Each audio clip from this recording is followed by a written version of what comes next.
Good evening. My name is Gloria Myers. I am a nursing student at Miles Community College. And my group presentation that I had already planned on doing is healthy sleep habits. My specific portion of the presentation is how to establish and maintain healthy sleep habits if you have a history of insomnia, or ironically enough, if you think that you have insomnia and you've never been diagnosed with it, you actually can become an insomniac, which is kind of like a catch-22 in a strange way. So, some of the easiest ways to tell if you have insomnia or a sleeping disorder is it's a very simple test. So if it takes you less than 5 minutes to fall asleep at night, you most likely do not have a sleep disorder.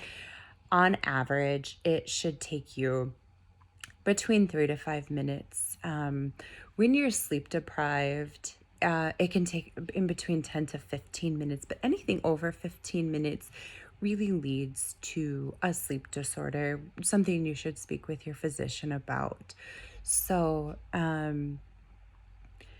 a lot of those big things, actually, it can sometimes it's not even caused by a sleep disorder. You're actually kind of doing it to yourself, unfortunately. But a lot of people don't realize that.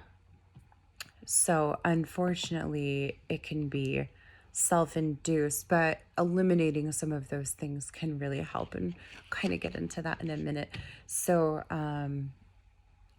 also, a lot of people don't understand the importance of sleep hygiene because people don't know that it's actually a thing. So, sleep hygiene is the series of healthy sleep habits that you can establish or reestablish. It's really dependent on each person's schedule and their routine at night or during the day if they're night shifters. So, sleep hygiene, when you go to sleep at night, that's when your body really works to support healthy brain function. It's kind of that rest and reset to your physical health. And when you're a child or a teenager, that is when you grow. And that is really helpful to their body. They need that rest. They need that reset. They need that for their growth and development. And so it's really important to really work hard to establish these habits at a young age to hopefully carry out into adulthood. And so the sleep hygiene portion is what helps you fall asleep and stay asleep for the recommended amount of time. Each person is also different with that. Some person can function on 6 hours of sleep during the day and they're completely fine. For others, they could need 10 to 12 hours, and that's also fine. So, one of the most common ways to establish and maintain healthy sleep habits is cognitive behavior therapy. So, cognitive behavior therapy is kind of that stimulus control.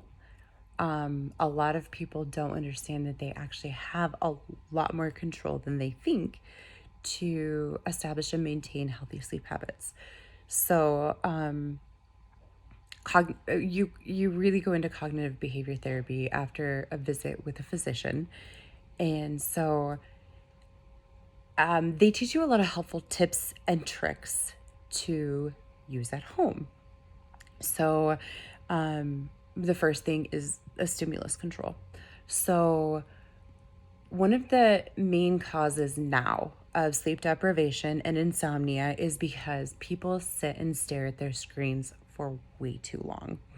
And when you stare at your screen before you go to bed, your brain doesn't shut off. So you need that time for your brain to kind of slow down as you're gearing up to go to bed. So 1 to 2 hours before you go to sleep is when it's recommended that you turn those screens off and kind of give yourself that time to just relax. So another one is a sleep restriction. So if you don't give yourself that time to shut off and relax, and then those are the people who watch the clock and they say, if I go to bed now, I can get 8 hours of sleep. If I go to bed now, I can get 7 hours and 43 minutes of sleep. And those people kind of keep that going until it's like 6 hours of sleep and 5 hours of sleep and 4 hours of sleep. So you don't get put into that REM state. You don't really get that rest and reset state of mind.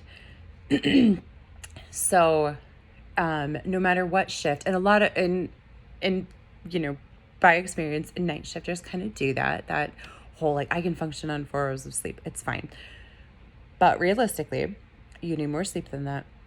So it's all about setting aside a specific time. You need that time to rest and reset. So you have to schedule that in, and that is the sleep restriction. You cannot restrict yourself because you really are doing yourself no favors. So also in the cognitive behavior therapy, they go into relaxation training, and these are methods that you can do at home to help yourself reset